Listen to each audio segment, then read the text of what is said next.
नमस्कार दोस्तों आप सभी का हार्दिक स्वागत है हमारे यूट्यूब चैनल पे। दोस्तों आज हम यहाँ बात कर रहे हैं UP triple S C PET 2022 के प्रैक्टिस सेट की।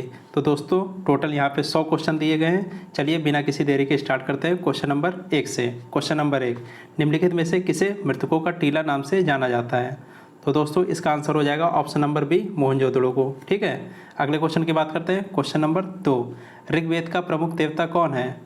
तो दोस्तों इसका आंसर हो जाएगा ऑप्शन नंबर बी, अग्नि। ठीक है, अगले क्वेश्चन की बात करते हैं। क्वेश्चन नंबर 3, महावीर का जन्म कहाँ हुआ था?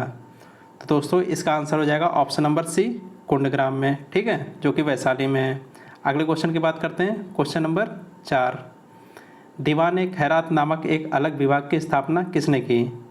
तो दोस्तों इसकी स्थापना की option number C, Firoz Tughlaq ने। ठीक है, अगले क्वेश्चन की बात करते हैं। क्वेश्चन नंबर 5, सूची 1 का सूची सेकंड से मिलान कीजिए तथा सूचियों के नीचे दिए गए संकेतों से सही उत्तर का चयन करिए।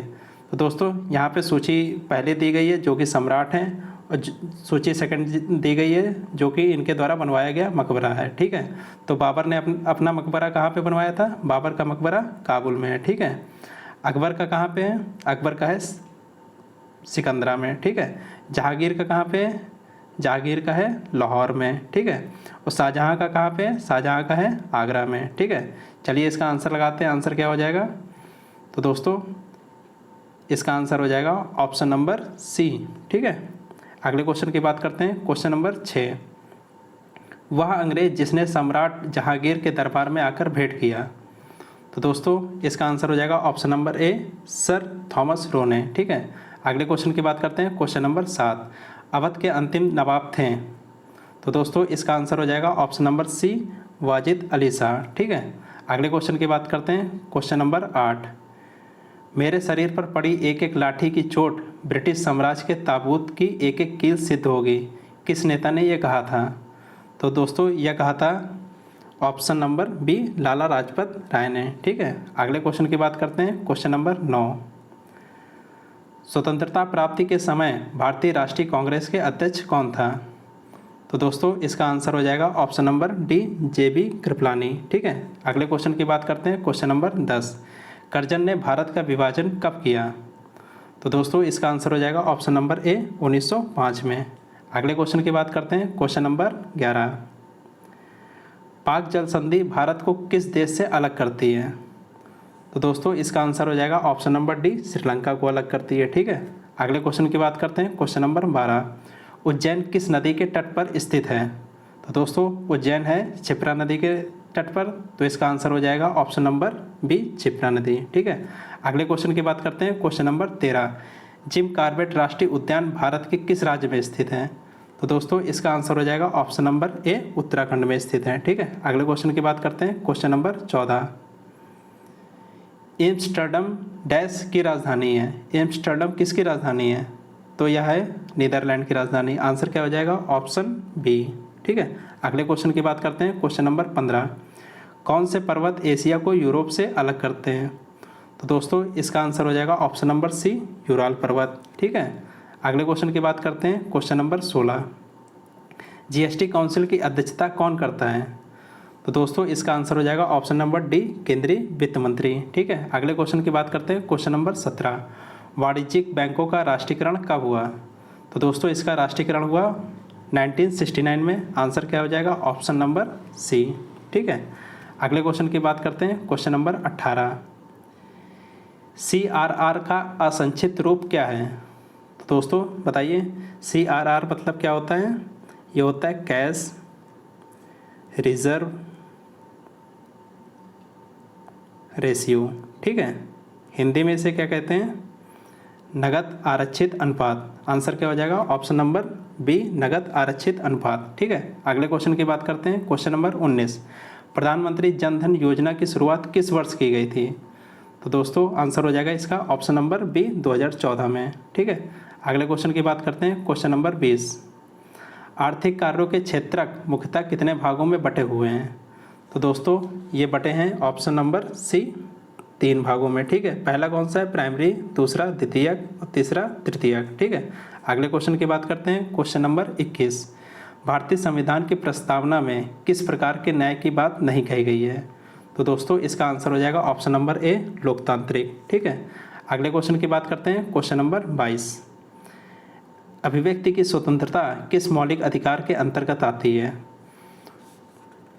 तो दोस्तों इसका आंसर हो जाएगा ऑप्शन नंबर बी, स्वतंत्रता के अधिकार के अंतर्गत। ठीक है, अगले क्वेश्चन की बात करते हैं, क्वेश्चन नंबर 23। निम्नलिखित में से कौन से भारतीय संसद के संगठक हैं? तो दोस्तों राष्ट्रपति भी है, राज्यसभा भी है, लोकसभा भी है। आंसर क्या हो जाएगा? ऑप्शन नंबर डी, पहला, दूसरा और तीसरा। ठीक है, अगले क्वेश्चन की बात करते हैं, क्वेश्चन नंबर 24। भारत में उच्च न्यायालय की मुख्य न्यायाधीश बनने वाली पहली महिला कौन थी? तो दोस्तों इसका आंसर हो जाएगा ऑप्शन नंबर सी, लीला सेठ। ठीक है, अगले क्वेश्चन की बात करते हैं, क्वेश्चन नंबर 25। किसी राज्य के राज्यपाल के रूप में नियुक्ति के लिए भारत के संविधान द्वारा निर्धारित न्यूनतम आयु कितनी है? तो दोस्तों आंसर हो जाएगा ऑप्शन नंबर डी, 35 साल। ठीक है, अगले क्वेश्चन की बात करते हैं, क्वेश्चन नंबर 26। जब किसी वस्तु को दो समांतर समतल दर्पणों के बीच में रखा जाता है तो बने हुए प्रतिबिंबों की संख्या कितनी होगी? तो दोस्तों प्रतिबिंब कितना बनेंगे? अनंत। आंसर क्या हो जाएगा? ऑप्शन नंबर डी, अनंत। ठीक है, अगले क्वेश्चन की बात करते हैं, क्वेश्चन नंबर 27। निम्नलिखित में से कौन सा अम्ल चींटी के डंक में पाया जाता है? तो दोस्तों इसका आंसर हो जाएगा ऑप्शन नंबर ए, मेथनोइक अम्ल। ठीक है, अगले क्वेश्चन की बात करते हैं, क्वेश्चन नंबर 28। निम्नलिखित में से किस अम्ल को अम्लों का राजा कहा जाता है? तो दोस्तों आंसर हो जाएगा ऑप्शन नंबर डी, सल्फ्यूरिक अम्ल। ठीक है, इसका फार्मूला क्या होता है सल्फ्यूरिक अम्ल का? H2SO4। ठीक है, अगले क्वेश्चन की बात करते हैं, क्वेश्चन नंबर 29। कवकों के अध्ययन को कहा जाता है? तो दोस्तों आंसर हो जाएगा इसका ऑप्शन नंबर सी, माइकोलॉजी। ठीक है, अगले क्वेश्चन की बात करते हैं, क्वेश्चन नंबर 30। निम्नलिखित में से कौन सा जल में घुलने वाला विटामिन है? तो दोस्तों इसका आंसर हो जाएगा option number B, vitamin C. ठीक है, जल में कौन सा घुलता है? जल में घुलता है बी और सी। और वसा में कौन सा घुलनशील है? वसा में है कीड़ा, विटामिन के, ई, डी और ए। ठीक है, अगले क्वेश्चन की बात करते हैं, क्वेश्चन नंबर 31। देखिए दोस्तों ये मैथ का क्वेश्चन दिया है, चलिए इसको सॉल्व करते हैं। ठीक है, तो ऊपर क्या दिया गया है? 0.06 का होल स्क्वायर प्लस 0.47 का होल स्क्वायर प्लस 0.079 का होल स्क्वायर। ठीक है, और नीचे क्या दिया गया है? 0.006 का होल स्क्वायर, 0.047 का होल स्क्वायर प्लस 0.0079 का होल स्क्वायर। तो देखिए दोस्तों ये जो नीचे की संख्या है उसको ऊपर की संख्या जैसा हम करेंगे। ठीक है, ऊपर पॉइंट कितने अंकों के बाद लगाए? 2 अंकों के बाद लगाए। नीचे कितने अंकों के बाद लगाए? 3 अंकों के बाद लगाए। तो देखिए नीचे इसमें ऊपर की संख्या तो वही उसी तरह रहेगी, 0.606 का होल स्क्वायर प्लस 0.47 का होल स्क्वायर प्लस 0.079 का होल स्क्वायर। ऊपर की संख्या एज इट इज रहेंगी। ठीक है, नीचे क्या लेंगे हम? नीचे 1/10 का होल स्क्वायर कॉमन ले लेंगे। ठीक है, तो नीचे की भी संख्या उसी तरह आ जाएगी, 0.06 का होल स्क्वायर। ठीक है, प्लस 0.47 का होल स्क्वायर। ठीक है, प्लस 0.079 का होल स्क्वायर। ठीक है, तो ऊपर की संख्या नीचे की संख्या बराबर है तो इससे ये पूरा कट जाएगा। ठीक है, आगे क्या आ जाएगा? 1/1/10 का होल स्क्वायर। ठीक है, तो बटे के नीचे बटा है तो ये 10 कहाँ चला जाएगा? ऊपर चला जाएगा। ठीक है, तो आंसर क्या हो जाएगा? 10 का होल स्क्वायर बराबर 100। आंसर क्या हो जाएगा? Option number C, 100। ठीक है, अगले क्वेश्चन की बात करते हैं, क्वेश्चन नंबर 32। गौरव प्रतिदिन 800 रुपये कमाता है। कुछ हफ्ते बाद वह प्रतिदिन 900 रुपये कमाना शुरू कर देता है। उसकी दैनिक आय में कितने % वृद्धि हुई? तो दोस्तों पहले ही गौरव कितना कमाता है? पहले ही कमाता था 800, अब कितना कमा रहा है? 960 कमा रहा है। कितनी उसकी वृद्धि हुई? 160 रुपये हुई। और किससे वृद्धि हुई? 800 से। पहले 800 रुपये कमाता था ना, परसेंटेज निकालेंगे तो इसको 100 से गुणा कर देंगे। 2 जीरो से 2 जीरो कट गया, 160 को 8 से डिवाइड करेंगे, कितना आ जाएगा? 8 दूनी 16 और 0, कितना आंसर आ जाएगा? 20%। आंसर क्या हो जाएगा? Option number D, 20%। ठीक है, अगले क्वेश्चन की बात करते हैं, क्वेश्चन नंबर 33। देखिए दोस्तों ये किस चीज़ का फार्मूला बन रहा है? ऊपर ये बन रहा है a² माइनस बी स्क्वायर का, ठीक है। किस चीज़ का फार्मूला बन रहा है, ए स्क्वायर माइनस बी स्क्वायर का, ठीक है। नीचे क्या है, ए माइनस बी। तो ए स्क्वायर माइनस बी स्क्वायर क्या होता है, एक ब्रैकेट में ए प्लस बी और दूसरे में ए माइनस बी, और नीचे क्या दिया गया है, ए माइनस बी, ठीक है। तो ये ए माइनस बी कट गया, क्या बचेगा, ए प्लस बी, ठीक है। ए प्लस बी भी ये बचा, ए की वैल्यू क्या है 69842, बी की वैल्यू क्या है +30158। दोनों को जोड़ने पर क्या आ जाएगा, दोनों को जोड़ने पर आ जाएगा 1, देखिए 8 और 2 10, ठीक है। फिर 0 0 0 0, ठीक है। एक के बाद 5 0, आंसर क्या हो जाएगा, ऑप्शन नंबर ए, ठीक है। अगले क्वेश्चन की बात करते हैं, क्वेश्चन नंबर 34। 5 संख्याओं का औसत 26.4 है। पहली संख्या शेष 4 संख्या के योग के 5वें हिस्से के बराबर है, पहली संख्या ज्ञात करिए, ठीक है। तो दोस्तों 5 संख्याओं का औसत कितना है 26.4, तो कुल मान कितना आ जाएगा, देखिए कुल मान निकालना है 5 संख्याओं का, तो कितना आ जाएगा 5 गुणे 26.4, ठीक है। कितना आ जाएगा ये 132, ये 5 संख्या का मान आ गया, ठीक है। शेष 4 संख्याओं का योग कितना है, ठीक है। देखिए पहली संख्या कितना है, पहली संख्या माना x है, ठीक है।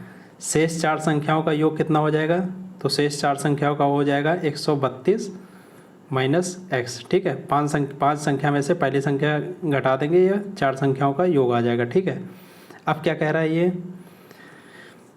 पहली संख्या शेष 4 संख्याओं के योग के 5वें के हिस्से के बराबर है, यानी कि पहली संख्या कौन सी है, x, ठीक है। अब क्या कह रहा है, शेष 4 संख्याओं के योग के 5वें के हिस्से के बराबर है। 4 संख्याओं का योग कितना है 132 माइनस x के 5वें हिस्से, यानी कि बटे 5, ठीक है। हम यहाँ पे x की वैल्यू निकालेंगे, x की वैल्यू कितनी आ जाएगी, x की वैल्यू आ जाएगी आपकी 22, आंसर क्या हो जाएगा, ऑप्शन नंबर बी 22, ठीक है। अगले क्वेश्चन की बात करते हैं, क्वेश्चन नंबर 35। 4 अलग अलग संख्याएं हैं, पहली 3 संख्याओं का औसत चौथी संख्या का 3 गुना है और सभी 4 संख्याओं का औसत 55 है। पहली 3 संख्याओं का औसत ज्ञात कीजिए, ठीक है। तो दोस्तों चलिए इसका आंसर लगाते हैं। सभी 4 संख्याओं का औसत 55 है, तो इसका कुल योग कितना हो जाएगा, कुल योग हो जाएगा 4 संख्याओं का औसत 55 है, तो 4 गुणे 55 कितना आ जाएगा 220, ठीक है। माना चौथी संख्या क्या है x है, ठीक है। चौथी संख्या क्या मान लेंगे x, ठीक है। चौथी संख्या कितनी मान लेंगे, चौथी संख्या मान लेंगे x, ठीक है। 3 संख्याओं का औसत कितना हो जाएगा, फिर मान लीजिए 3 संख्याओं का औसत निकालना है, तो कितना हो जाएगा 3x, ठीक है। तो 3 संख्याओं का योग कितना हो जाएगा, ठीक है। तो ये हो जाएगा योग इसका 3 गुणे और औसत कितना है ये 3x, ठीक है। टोटल कितना हो जाएगा 9x, ये 3 संख्याओं का योग आ जाएगा, ठीक है। अब क्या कह रहा है ये 3 संख्याओं का योग और चौथी संख्या क्या है x, ठीक है। 3 संख्याओं का योग कितना है 9x और चौथी संख्या कितना है x, और उसका कुल योग कितना आ रहा है ये 220 आ रहा है, ठीक है। 220, x की वैल्यू यहाँ से कितनी आ जाएगी, x की वैल्यू आ जाएगी 22, ठीक है। अब ज्ञात क्या करना है, पहले 3 संख्याओं का औसत निकालना है। तो 3 संख्याओं का औसत कितना था, ये 3x था, तो 3 और x की वैल्यू हमने कितनी निकाली 22, ठीक है। 3 गुणे 22, आंसर क्या आ जाएगा 3 गुणे 22 66, ठीक है। आंसर क्या हो जाएगा ऑप्शन नंबर डी 66, क्या आंसर हो जाएगा ऑप्शन नंबर डी 66, ठीक है। अगले क्वेश्चन की बात करते हैं, क्वेश्चन नंबर 36। निम्नलिखित में से पुल्लिंग शब्द कौन सा है। देखिए हम लोग वाक्य बना लेंगे, वाक्य बनाने से हम लोग को पुल्लिंग शब्द पता चल जाएगा। देखिए हम लोग बोलते हैं नदी बहती है, बहती है मतलब ये स्त्रीलिंग है, पानी बहता है, ठीक है। तो पानी जब बहता है तो यानी कि पानी क्या हो जाएगा, ये पुल्लिंग शब्द हो जाएगा, ठीक है। आंसर क्या हो जाएगा ऑप्शन नंबर बी पानी। अगले क्वेश्चन की बात करते हैं, क्वेश्चन नंबर 37। कपटी मित्र के लिए सही मुहावरा है। कपटी मित्र मतलब क्या होता है, ये होता है आस्तीन का सांप। आंसर क्या हो जाएगा ऑप्शन नंबर बी, ठीक है। अगले क्वेश्चन की बात करते हैं, क्वेश्चन नंबर 38। विनय पत्रिका की भाषा कौन सी थी। तो दोस्तों इसका आंसर हो जाएगा ऑप्शन नंबर सी ब्रजभाषा, ठीक है। अगले क्वेश्चन की बात करते हैं, क्वेश्चन नंबर 39।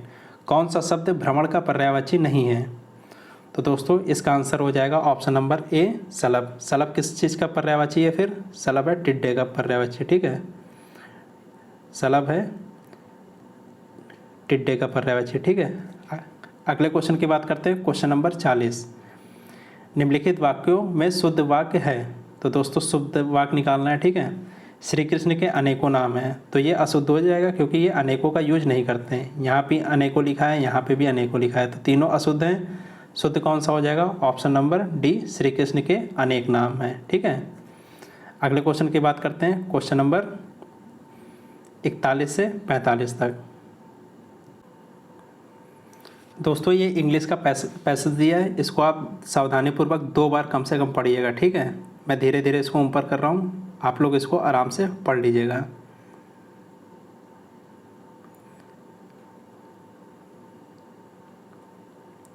चलिए सीधा क्वेश्चन पे आते हैं, question number 41। Why did she dress plainly, ठीक है। तो दोस्तों इसका आंसर दिखाते हैं आपको पैराग्राफ में, ठीक है। तो पैराग्राफ में इसका देखिए आंसर कहाँ पे दिया गया है, ये दिया गया है पहली लाइन में।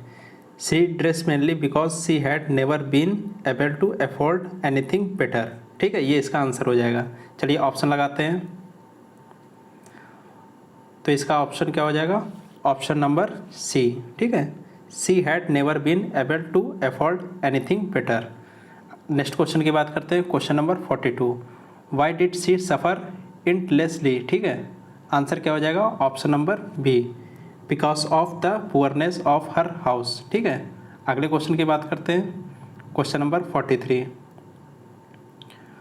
What did she not dream of, तो दोस्तों इसका आंसर हो जाएगा option number A, main whom all women want to marry, ठीक है। अगले क्वेश्चन की बात करते हैं, question number 44। Give synonyms for the following words, आपको पर्यायवाची निकालना है। काउस शब्द दिया है, ठीक है, काउस का मतलब क्या होता है? अराजकता, ठीक है, क्या होता है? अराजकता, ठीक है, अराजकता या गड़बड़ी, ठीक है, गड़बड़ी।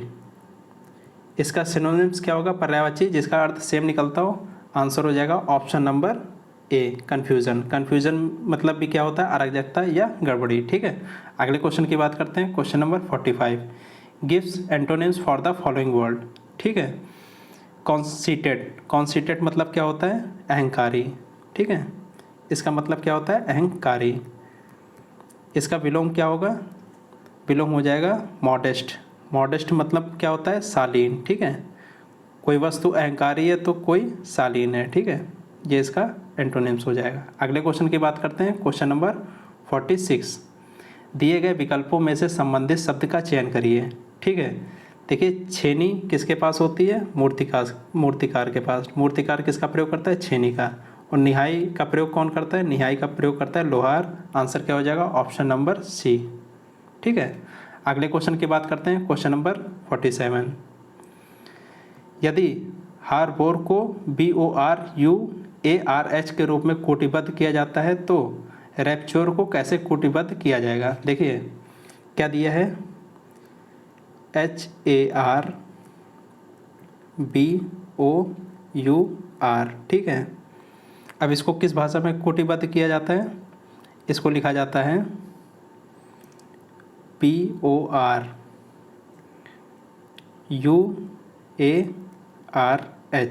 देखिए अगर इसको हम 1 मान लेते हैं, इसको 2 मानते हैं, इसको 3, इसको 4, इसको 5, इसको 6 और इसको 7, ठीक है।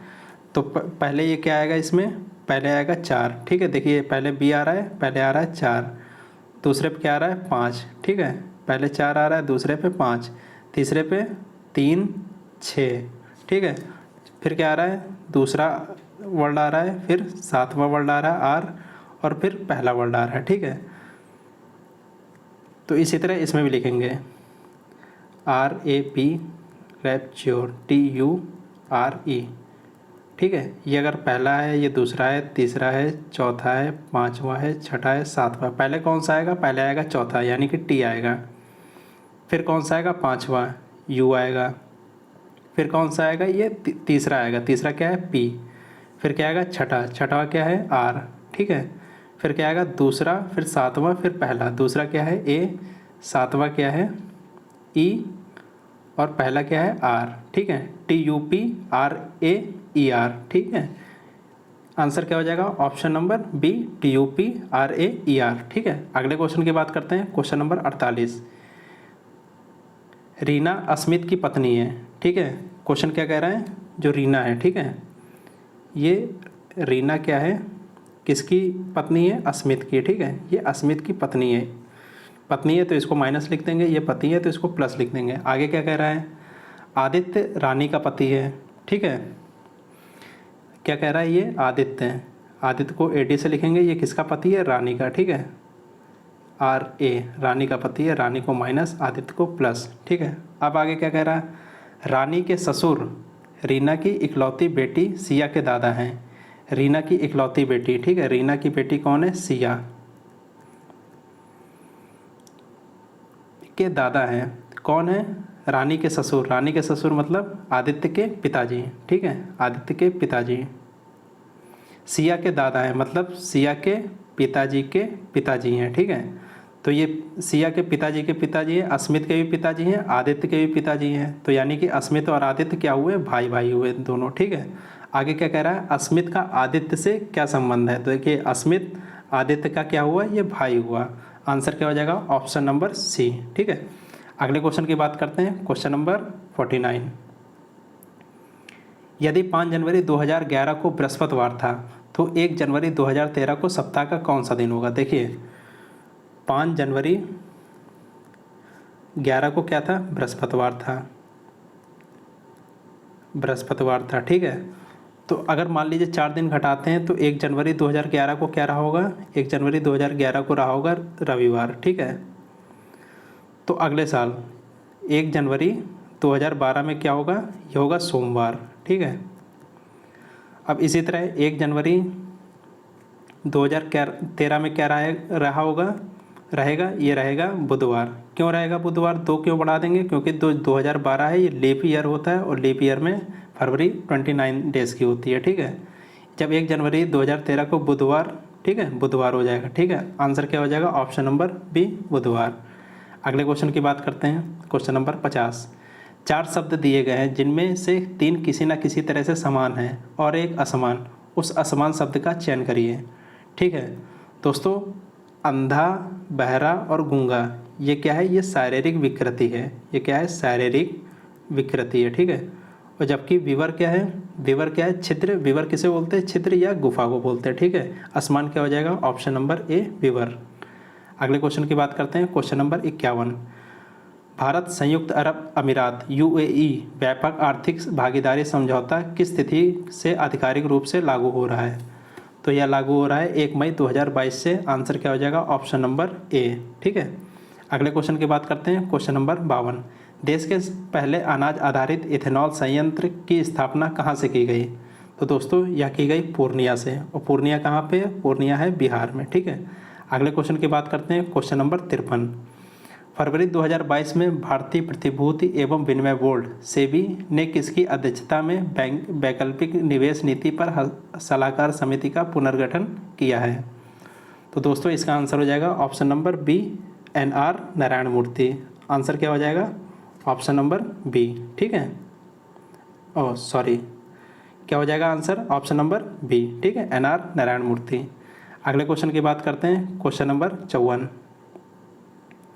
मई 2022 में इंडियन ऑयल कॉरपोरेशन ने असम के किस जिले में पायलट आधार पर मेथनॉल के मिश्रण वाला M15 पेट्रोल लॉन्च किया, ठीक है। तो दोस्तों इसका आंसर हो जाएगा ऑप्शन नंबर सी तिनसुकिया, ठीक है। अगले क्वेश्चन की बात करते हैं, क्वेश्चन नंबर 55। हाल ही में भारतीय विज्ञान संस्थान बेंगलुरु के नेतृत्व में किए गए अध्ययन में किस नदी में माइक्रोप्लास्टिक पाया गया जिसके कारण मछलियों के विकास प्रभावित हो रहा है, तो दोस्तों इसका आंसर हो जाएगा ऑप्शन नंबर ए कावेरी नदी, ठीक है। अगले क्वेश्चन की बात करते हैं, क्वेश्चन नंबर 56। मार्च 2022 में केंद्रीय मंत्री नितिन गडकरी ने नई दिल्ली में विश्व की सबसे उन्नत तकनीकी विकसित green hydrogen fuel cell electric वाहन लॉन्च किए गए वाहन का क्या नाम है, तो दोस्तों आंसर हो जाएगा option number D Toyota Mirai, ठीक है। अगले क्वेश्चन की बात करते हैं, क्वेश्चन नंबर 57। फरवरी मार्च 2022 में 5 राज्यों में विधानसभा चुनाव संपन्न हुए। विकल्प में से कौन सा राज्य इन 5 राज्यों में शामिल नहीं है? तो दोस्तों फरवरी 2022 में कहाँ पे चुनाव हुए? गोवा, उत्तराखंड और पंजाब में। कहाँ पे नहीं हुए? सिक्किम में नहीं हुए। आंसर क्या हो जाएगा? Option number B. ठीक है, अगले क्वेश्चन की बात करते हैं। Question number 58। दिसंबर 2021 में प्रधानमंत्री नरेंद्र मोदी ने गंगा एक्सप्रेसवे की आधारशिला रखी। इस एक्सप्रेसवे के संदर्भ में विकल्प में से कौन सा तथ्य सही नहीं है? तो दोस्तों 18 दिसंबर 2021 को प्रधानमंत्री नरेंद्र मोदी ने शाहजहांपुर उत्तर प्रदेश में इस एक्सप्रेसवे की आधारशिला रखी। यह सही है। यह एक्सप्रेसवे पूर्वी उत्तर प्रदेश को पश्चिमी उत्तर प्रदेश से जोड़ेगा। ये भी सही है। इस एक्सप्रेसवे की लंबाई 593.9 किलोमीटर है। ये भी सही है। तो क्या गलत है? ऑप्शन नंबर डी गलत है। ठीक है, अगले क्वेश्चन की बात करते हैं। Question number 59। अगस्त 2021 में राष्ट्रपति से मंजूरी मिलने के बाद 127वें संविधान संशोधन विधेयक 2021 को किस अधिनियम के रूप में अनुसूचित किया गया है?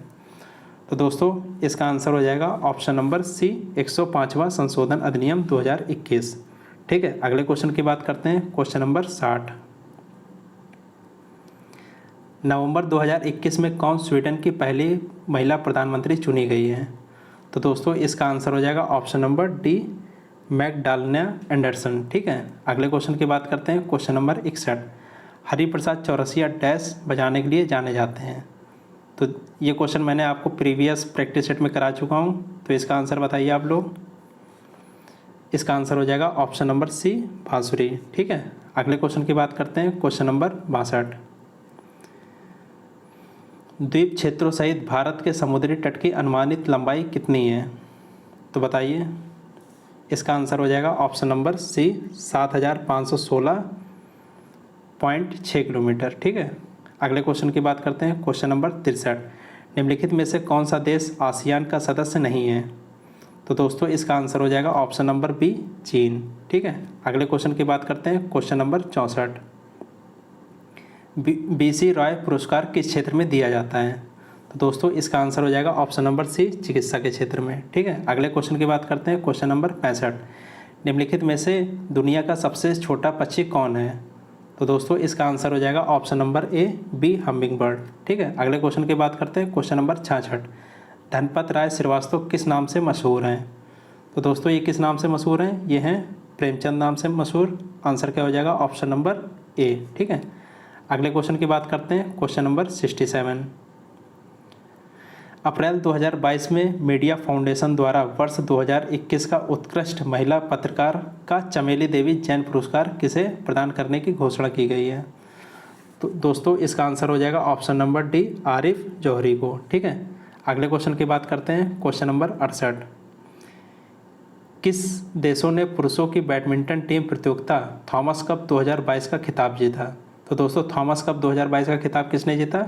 ये जीता है भारत ने। आंसर क्या हो जाएगा? ऑप्शन नंबर ए। ठीक है, और इसका उपविजेता कौन रहा? उपविजेता इसका इंडोनेशिया रहा। ठीक है, लिख देते हैं, ये इसका रनर रहा। ठीक है, अगले क्वेश्चन की बात करते हैं। Question number 69। Crunch time Narendra Modi's national security crisis नामक पुस्तक किसने लिखी? तो दोस्तों इसका आंसर हो जाएगा option number B, doctor Shriram Chaulia ने। ठीक है, अगले क्वेश्चन की बात करते हैं। Question number 70। प्रतिवर्ष पृथ्वी दिवस कब मनाया जाता है? तो दोस्तों इसका आंसर हो जाएगा ऑप्शन नंबर सी, 22 अप्रैल। ठीक है, अगले क्वेश्चन की बात करते हैं। क्वेश्चन नंबर 71 से 75 तक। तो दोस्तों ये हिंदी का गद्यांश दिया गया है। आप इसको कम से कम 2 बार ज़रूर पढ़िएगा और पढ़ने के बाद इसका आंसर दीजिएगा। ठीक है, चलिए क्वेश्चन लगाते हैं डायरेक्ट। Question number 71। गद्यांश में अंधकार शब्द किस ओर संकेत करता है? तो दोस्तों इसका आंसर चलिए देखते हैं गद्यांश में कहाँ पे दिया गया है। तो देखिए दोस्तों, ये इसका आंसर यहाँ पे दिया गया है। अंधकार की इस सुकृति को मनुष्य का सबसे बड़ा पाप कहता हूँ, यह मनुष्य का स्वयं अपने प्रति किया गया अपराध है। क्या है अपराध? अंधकार। ठीक है, आंसर क्या हो जाएगा इसका? अंधकार शब्द किस ओर इंगित करता है? ये करता है अपराध की ओर। आंसर क्या हो जाएगा? Option number C. ठीक है, अगले क्वेश्चन की बात करते हैं। Question number 72। लेखक ने किसे सबसे बड़ा पाप कहा है? ठीक है, तो दोस्तों इसका आंसर हो जाएगा ऑप्शन नंबर डी, अंधकार को स्वीकार कर लेना सबसे बड़ा पाप कहा है लेखक ने। ठीक है, अगले क्वेश्चन की बात करते हैं। क्वेश्चन नंबर 73, जब व्यक्ति स्वयं के प्रति किए गए अन्याय शोषण के विरुद्ध आवाज़ नहीं उठाता है तो इससे दूसरों के प्रति अन्याय और शोषण को बढ़ावा मिलता है। आंसर क्या हो जाएगा? ऑप्शन नंबर ए। ठीक है, अगले क्वेश्चन की बात करते हैं। क्वेश्चन नंबर 74, अंधकार का निषेध किस ओर एक संकेत करता है? तो बताइए। तो दोस्तों इसका आंसर हो जाएगा ऑप्शन नंबर डी, यह मानना कि समाज में अन्याय, शोषण और बुराइयां नहीं हैं। अगले क्वेश्चन की बात करते हैं। क्वेश्चन नंबर 75, इस गद्यांश का मुख्य उद्देश्य है? तो इस गद्यांश का मुख्य उद्देश्य क्या है? तो दोस्तों इसका मुख्य उद्देश्य है अन्याय और बुराइयों को दूर करने के लिए प्रेरित करना। आंसर क्या हो जाएगा? Option number B. ठीक है, अगले क्वेश्चन की बात करते हैं। क्वेश्चन नंबर 76 से 80 तक। तो देखिए ये भी एक हिंदी का गद्यांश दिया है, इसको आप लोग सही से पढ़िएगा। तो चलिए डायरेक्ट क्वेश्चन पे आते हैं। क्वेश्चन नंबर 76, मनु को अपनी किस गलती का एहसास हुआ? तो दोस्तों चलिए इसका आंसर देखते हैं पैराग्राफ में। तो मनु को किस गलती का एहसास हुआ? वगैरह का उपयोग ना करना। ठीक है, चलिए इसका आंसर लगाते हैं। तो दोस्तों इसका आंसर हो जाएगा ऑप्शन नंबर ए, उन्होंने डायरी में वगैरह शब्द का प्रयोग किया था जो कि नहीं करना चाहिए था। ठीक है, अगले क्वेश्चन की बात करते हैं। क्वेश्चन नंबर 77, गांधी जी ने वगैरह शब्द पर अपनी आपत्ति क्यों जताई? तो दोस्तों इसका आंसर हो जाएगा ऑप्शन नंबर डी। ठीक है, देखते हैं ये पैराग्राफ में कहाँ पे दिया है।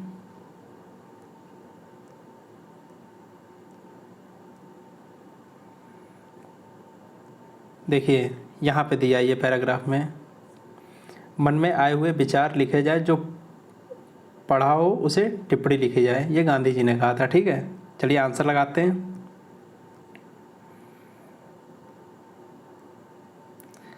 तो दोस्तों इसका आंसर हो जाएगा ऑप्शन नंबर डी, वगैरह शब्द में कार्य और विचार की स्पष्टता नहीं रहती है। ठीक है, अगले क्वेश्चन की बात करते हैं। क्वेश्चन नंबर 78, गांधी जी ने डायरी लिखने को इबादत करने जैसा क्यों कहा?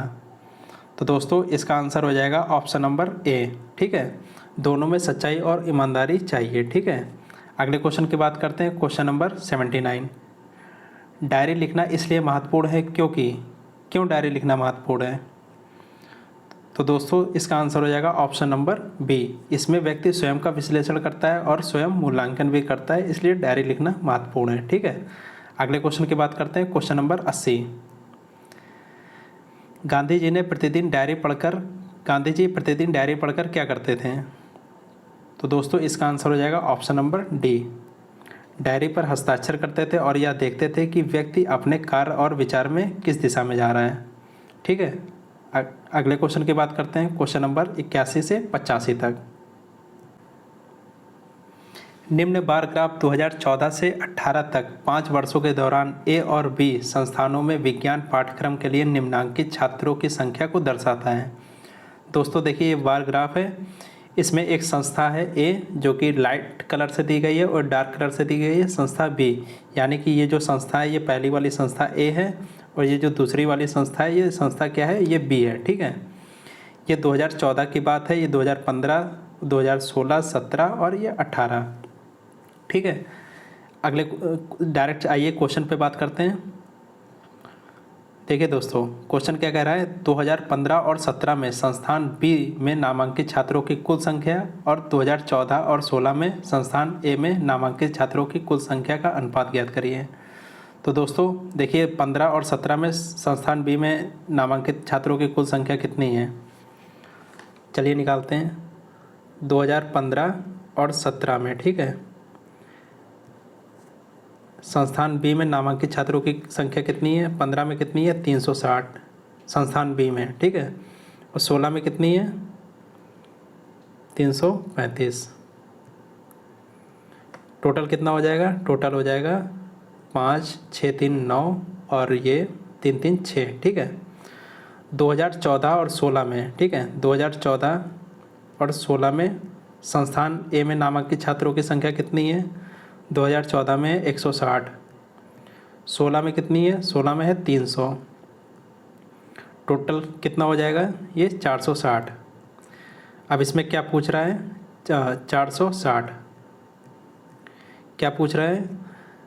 नामांकित छात्रों की कुल संख्या का अनुपात ज्ञात करना है। तो देखिए अनुपात ज्ञात करना है। अनुपात कितना हो जाएगा? 695। ठीक है, ये 695 अनुपात 460 जो कि यहाँ पे दिया गया है। ठीक है, काटेंगे कितना आ जाएगा? 137 अनुपात 92। आंसर क्या हो जाएगा? Option number B. ठीक है, अगले क्वेश्चन की बात करते हैं। Question number 82। 2014, 16 और 18 के दौरान संस्थान बी में नामांकित छात्रों की कुल संख्या 5 वर्षों के दौरान संस्थान ए में नामांकित छात्रों की कुल संख्या का कितना % है? तो चलिए 2014, 16 और 18 में संस्थान बी में नामांकित छात्रों की संख्या निकालते हैं। ठीक है, तो 2014 में कितनी है? 225। 2016 में कितनी है? 375। 2018 में कितनी है? 225। ठीक है, टोटल कितना हो गया? 825।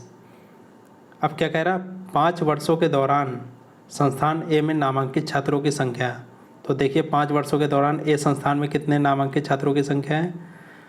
तो पहले साल 160, फिर अगले साल 280, फिर 300, फिर 250 और सबसे लास्ट ईयर में कितना है? 260। कुल कितना आ जाएगा? कुल ये 1250 आ जाएगा। ठीक है, अब क्या कह रहा है? नामांकित छात्रों की कुल संख्या का कितना % है?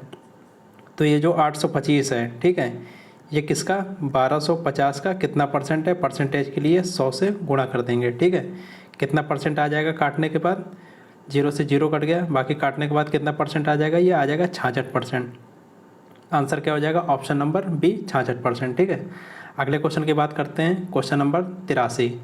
2014, 16 और 18 के दौरान संस्थान ए में नामांकित छात्रों की औसत संख्या 2017 के दौरान संस्थान बी में नामांकित छात्रों की संख्या से कितने % कम है? तो चलिए 2014, 16 और 18 में संस्थान ए में नामांकित छात्रों की औसत संख्या कितनी हो जाएगी? 2014 में कितनी थी? 160। 2016 में कितनी होगी? 300 और 2018 में कितनी होगी? ये 260। ठीक है, औसत संख्या निकालना है। 3 दी है तो 3 से डिवाइड कर देंगे, कितना आंसर आ जाएगा? 240। ये अभी आंसर नहीं हुआ। ठीक है, ये तो औसत संख्या निकली है। अब क्या कह रहा है? 2017 के दौरान संस्थान बी में नामांकित छात्रों की संख्या। 2017 के दौरान संस्थान बी में नामांकित कितने छात्र हैं? यह है 325। आगे क्या कह रहा है? छात्रों की संख्या से कितने % है? कितने % कम है? तो देखिए ये 325 है, ये 240 है, कितना कम है? ये 85 कम है। किससे कम है? ये 325 से कम है। ठीक है, परसेंटेज निकालना है, 100 से गुणा कर देंगे, सॉल्व करेंगे तो ये कितना आ जाएगा? ये आ जाएगा 26.15%। आंसर क्या हो जाएगा? ऑप्शन नंबर ए, 26.15%। अगले क्वेश्चन की बात करते हैं। Question number 84। संस्थान ए में 2014 और 2016 के दौरान नामांकित होने वाले छात्रों की संख्या संस्था बी में 5 वर्षों में नामांकित होने वाले छात्रों की औसत संख्या की कितने % है? ठीक है, चलिए इसको सॉल्व करते हैं। 2014, 16 और 16 में क्या कह रहा है? 2014 और 16 में ए के दौरान नामांकित होने वाली छात्रों की संख्या। ठीक है, 2014 और 16 में संस्थान ए में नामांकित कितने छात्र हैं? 2014 में कितने? 160। 16 में कितने? 300। कुल कितने हैं? 460। ठीक है, ये संस्थान ए में है। अब क्या कह रहा है? संस्थान बी में सभी 5 वर्षों में नामांकित होने वाले छात्रों की औसत संख्या। तो बी में निकालना है औसत संख्या सभी 5 वर्षों में। ठीक है, 225 पहले वर्ष में, 360 दूसरे वर्ष में, 375 अगले वर्ष में, 325 और लास्ट ईयर में कितना है? 225। औसत संख्या निकालना है, 5 से भाग कर देंगे, कितना आएगा? ये 1510/5। 5, कितना हो जाएगा ये 302। अब ये क्या कह रहा है कि औसत संख्या कितने परसेंट है, ठीक है। तो ये जो 400 है, ठीक है, 460, ये किसका 302 का कितना परसेंट है, परसेंटेज निकालना है तो 100 से गुणा कर देंगे। इसको जब काटेंगे तो कितना आंसर आ जाएगा, ये आंसर इसका आ जाएगा 152.3%। आंसर क्या हो जाएगा, ऑप्शन नंबर डी 152.3%, ठीक है, ये इसका आंसर हो जाएगा। चलिए अगले क्वेश्चन की बात करते हैं। क्वेश्चन नंबर 85, संस्थान ए में 2015, 16 और 18 के दौरान नामांकित होने वाले छात्रों की संख्या का औसत संस्थान बी में 2015 के दौरान नामांकित होने वाले छात्रों की संख्या से कितने परसेंट कम है। तो देखिए 2015, 16 और 18 में, ठीक है, 2015, 16 और 18 में संस्थान ए में नामांकित होने वाले छात्रों का औसत देखिए कितना है। 2015 में कितना है 280, 16 में कितना है 300, 17 में कितना है 260। औसत निकालना है, 3 से भाग कर देंगे, कितना आएगा 840/3, कितना हो जाएगा 280। ये इसका औसत है, कितना औसत है 280, ठीक है। यहाँ पे लिख देते हैं नीचे, कितना आ जाएगा ये 280, ये इसका औसत है। आगे क्या कह रहा है, संस्थान बी में 2015 के दौरान नामांकित होने वाले छात्रों की संख्या। तो 2015 में संस्थान बी में कितना नामांकित होने वाले छात्रों की संख्या थी, ये थी 360। क्या कह रहा है, कितने परसेंट कम है, ठीक है।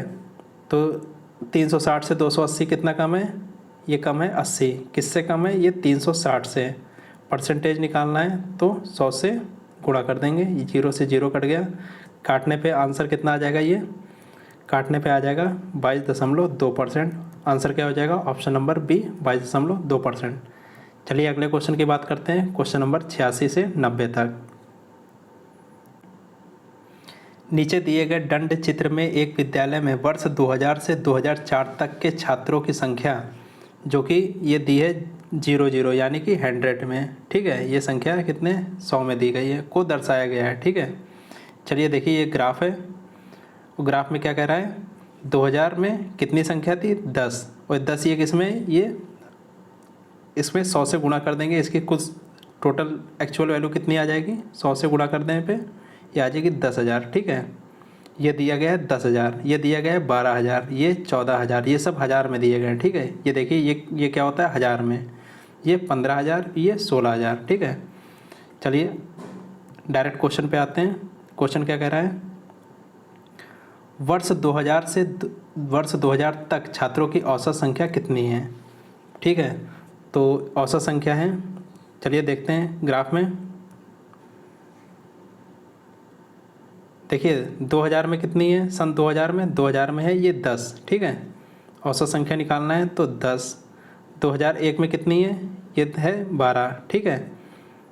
और 2002 में कितनी है, 2002 में देखिए कितनी हो जाएगी, ये 14, ठीक है। इसकी औसत संख्या निकालना है तो ये 3 से डिवाइड कर देंगे, ठीक है। टोटल कितना आ जाएगा 36/3, ठीक है।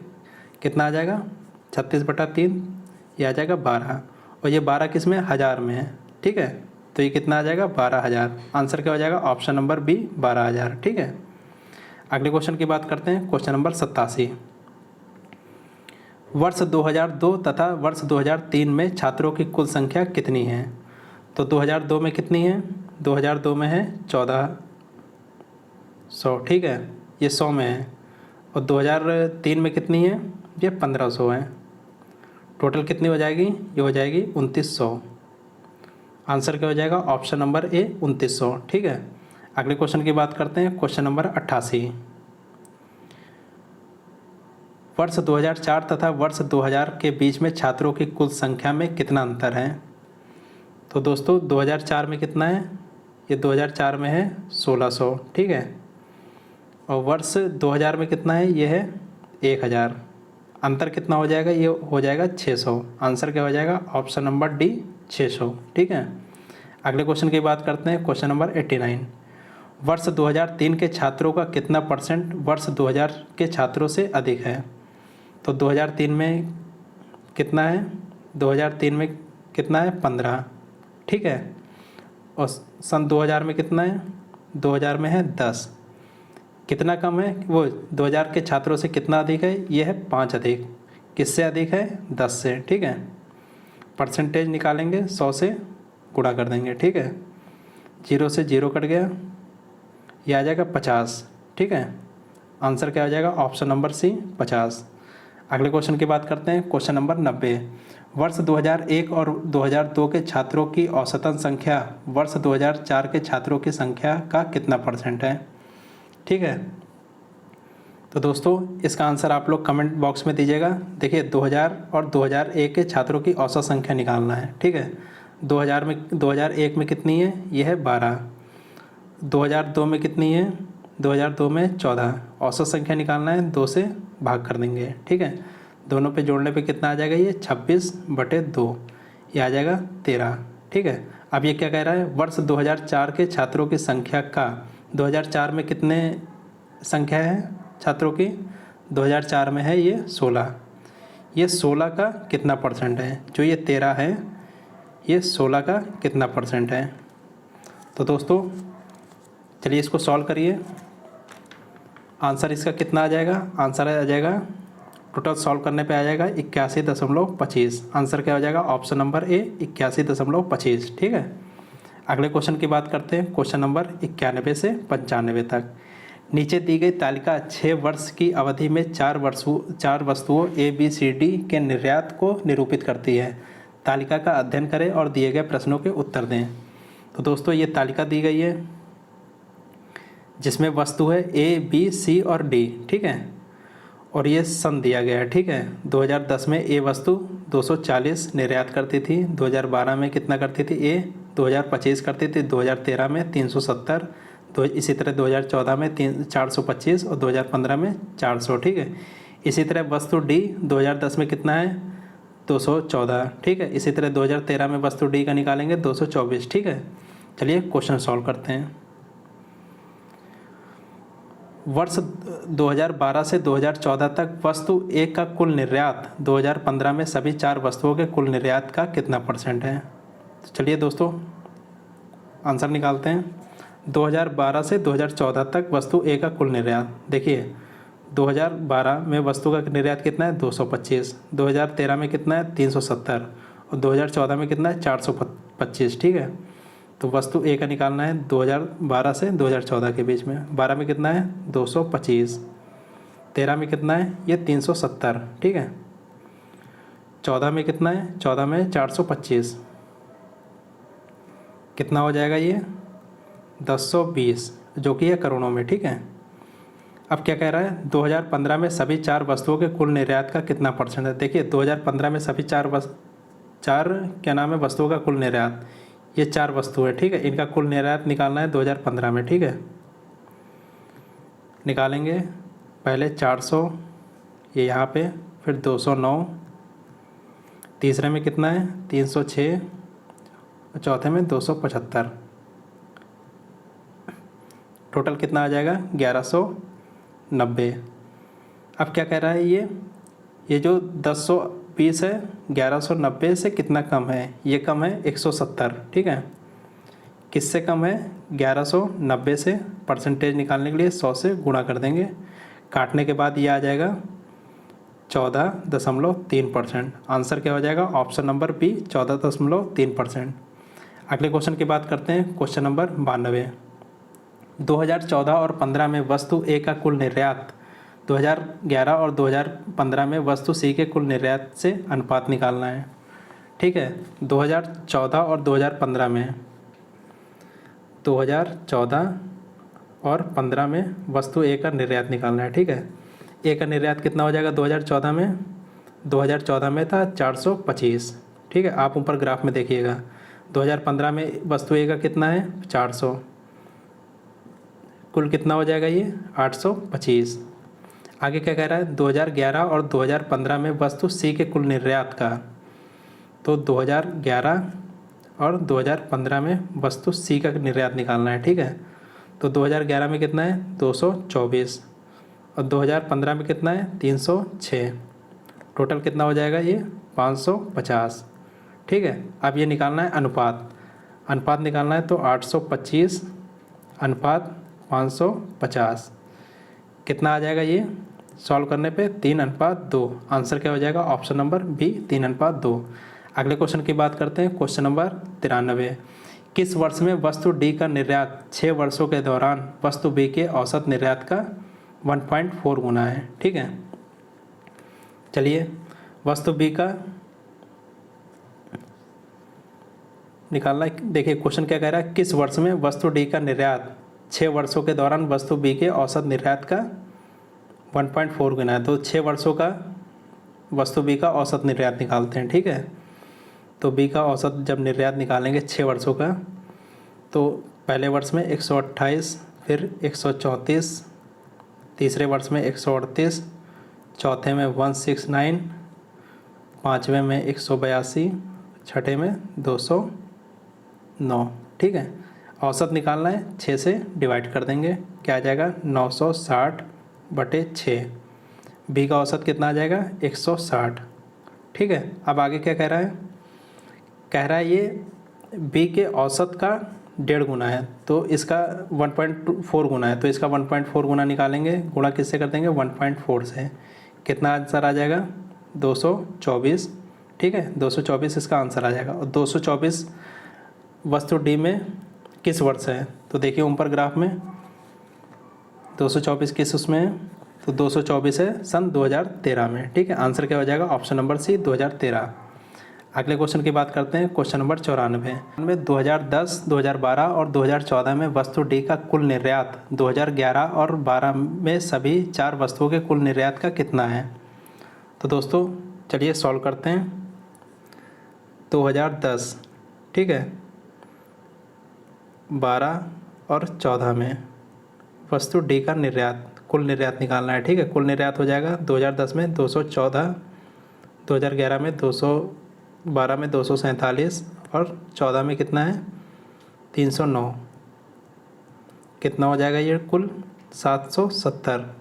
अब क्या कह रहा है, बस कुल निर्यात 2011 और 2012 में सभी 4 वस्तुओं के कुल निर्यात का 2011 और 12 में सभी 4 वस्तुओं का कुल निर्यात निकालना है, 11 और 12 का।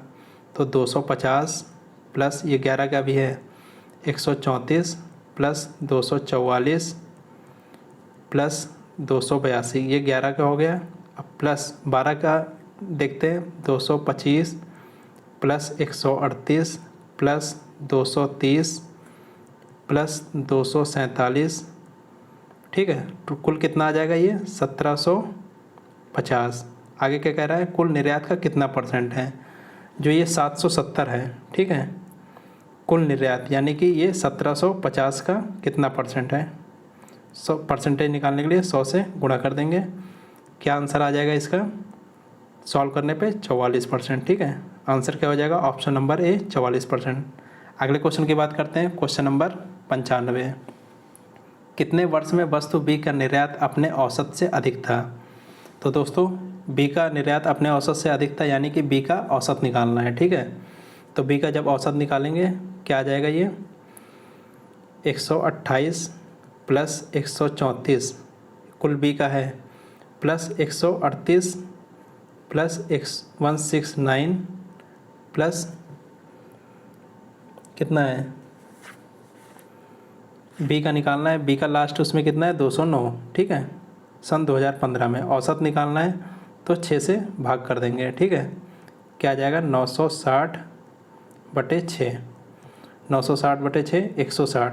तो 160 से ज़्यादा किस किस वर्ष में है, 2013 में 169 तो ये 160 से ज़्यादा है, 2014 में 182 है, ये भी 160 से ज़्यादा है, 2015 में 209 है, ये भी 160 से ज़्यादा है, यानी कि कितने वर्षों में है 3 वर्षों में है। आंसर क्या हो जाएगा ऑप्शन नंबर डी 3 वर्षों में। ठीक है, अगले क्वेश्चन की बात करते हैं, क्वेश्चन नंबर 96 से 100। निम्नलिखित तालिका का अध्ययन करें और निम्न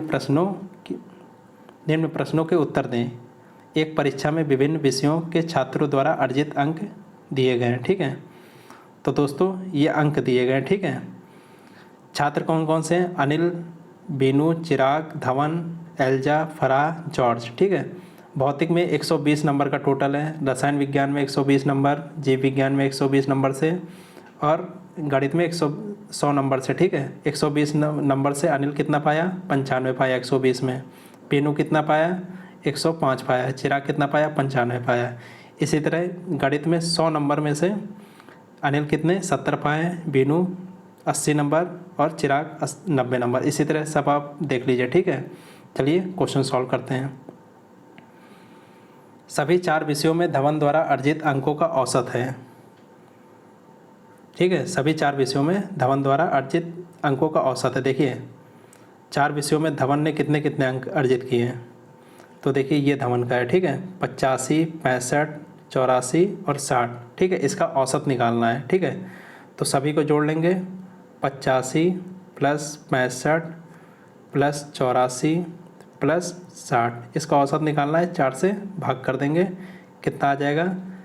73.5। आंसर क्या हो जाएगा? Option number D 73.5। ठीक है, अगले क्वेश्चन की बात करते हैं। Question number 97। परीक्षा में कुल प्रतिशत अंक के मामले में कौन कक्षा में प्रथम स्थान पर है? तो देखिए परीक्षा में कौन प्रथम स्थान पर है। ठीक है, तो देखिए परीक्षा में कुल पूर्णांक कितना है?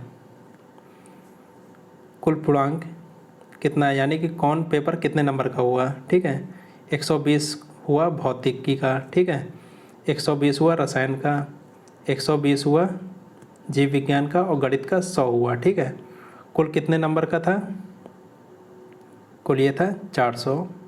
ये हुआ 0 2 2 4 2 6। ठीक है, 460 नंबर का हुआ। ठीक है, तो इसमें चिराग के परसेंटेज निकालना है। मान लीजिए चिराग आंसर है। ठीक है, चिराग का परसेंटेज कैसे निकलेगा? चिराग का, ठीक है, चिराग का निकलेगा। चिराग देखिए भौतिक में कितना पाया? 95। ठीक है, रसायन विज्ञान में कितना पाया? 65 और 73 पाया जीव विज्ञान में। ठीक है, प्लस 73 और 90 किस में पाया? 90 पाया गणित में। कितने में से पाया? ये 460 में से। ठीक है, परसेंटेज निकालना है तो 100 से गुणा कर देंगे। ठीक है, क्या आ जाएगा इसका आंसर? 70.21, जो कि सबसे ज़्यादा है। ठीक है, अगर इसका निकालेंगे देखिए 70 से कम आएगा, इसका भी 70 से कम आएगा, एल्जा का भी 70 से कम आएगा। आंसर क्या हो जाएगा? ऑप्शन नंबर बी चिराग। ठीक है, अगले क्वेश्चन की बात करते हैं। Question number 98। कितने छात्रों ने परीक्षा में 60% से अधिक अंक हासिल किए? तो दोस्तों इसका आंसर हो जाएगा ऑप्शन नंबर बी 6 लोगों ने 60% से अधिक अंक अर्जित किए। ठीक है, अगले क्वेश्चन की बात करते हैं। Question number 99। सभी छात्रों का रसायन विज्ञान में औसतन अंक है। ठीक है, तो रसायन विज्ञान में औसतन अंक निकालेंगे सभी छात्रों का। तो देखिए अनिल कितना नंबर पाया था? ये 53 नंबर पाया था रसायन विज्ञान में। ठीक है, और बीनू कितना पाया था? ये 84 पाया था। ठीक है, 65 नंबर चिराग पाया था और 65 नंबर धवन भी पाया था। 66 नंबर एल्जा पाई थी। ठीक है, रसायन विज्ञान में, और 77 नंबर फराह पाए थे। ठीक है, और लास्ट में कौन है? जॉर्ज। जॉर्ज रसायन विज्ञान में कितने नंबर पाए थे? इनके 38 नंबर। औसत पूछ रहा है तो 7 लोग हैं, 7 से डिवाइड कर देंगे। ठीक है, टोटल ऊपर जोड़ने पे कितना आएगा? 448। 7 से डिवाइड कर देंगे, कितना आ जाएगा? 64। आंसर क्या आ जाएगा? ऑप्शन नंबर ए 64। ठीक है, अगले क्वेश्चन की बात करते हैं और लास्ट क्वेश्चन है क्वेश्चन नंबर 100। चिराग का भौतिकी में प्राप्तांक प्रतिशत और गणित में प्राप्तांक प्रतिशत का औसत है। देखिए भौतिकी में कितना नंबर पाया था चिराग? 95 नंबर पाया था। कितने में से? ये 120 में से। ठीक है, इसका परसेंटेज निकालेंगे, 100 से गुणा कर देंगे। ठीक है, ये इसका परसेंटेज आएगा 475/6। अभी देखिए पूरा इसको सॉल्व करेंगे। ठीक है, ये गणित में कितना पाया था? गणित में देखिए 90 नंबर पाया था। कितने में से? 100 में से। परसेंटेज निकालना है, 100 से गुणा कर देंगे तो 100 से 100 कट जाएगा। कितना परसेंटेज आएगा गणित में? 90%। क्या पूछ रहा है? गणित में प्राप्तांक प्रतिशत का औसत है। देखिए औसत निकालना है दोनों का, तो देखिए ये आ गया भौतिकी का और ये गणित का, इन दोनों का औसत निकालना है। तो औसत निकालने के लिए दोनों को जोड़ देंगे, 475/6। ठीक है, दूसरा क्या है? 90। औसत निकालना है तो डिवाइड बाई 2, कितना आ जाएगा? ये 1015/2। सॉल्व करने पे कितना आ जाएगा ये 84.6, ठीक है, परसेंटेज। आंसर क्या हो जाएगा ऑप्शन नंबर सी 84.6%, ठीक है। धन्यवाद मित्रों।